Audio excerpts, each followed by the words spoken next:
Sam and Jake had been devising a plan for months. A plan so daring and yet so simple that no one would ever expect it. The two friends had been dreaming of pulling off a heist since they met in college. They had decided to target the local jewelry store in their town, the same one that had been owned by the same family for several generations. For weeks they had been studying the building, the layout of the store, the security systems, and even the routine of the people that worked inside. The night finally arrived. Sam and Jake crept through the shadows as they approached the store.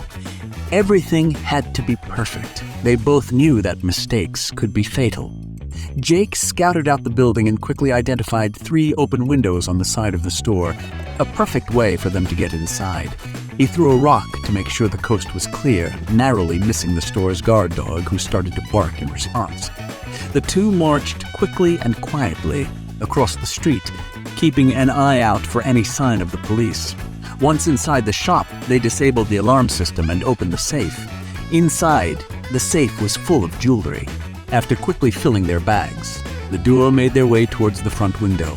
At the front window of the store, they heard the sound of cop cars calling out in the distance. Quickly, the two friends made their way back out the windows they had entered and sprinted up the street.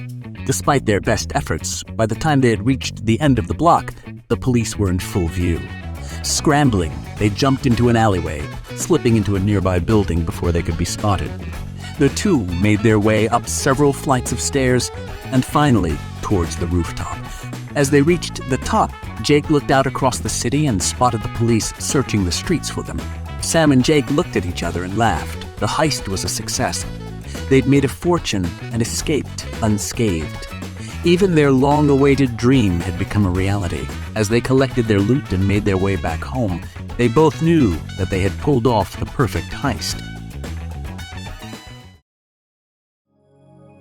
Do you have a suggestion for a new story? Comment below and subscribe to not miss the next one.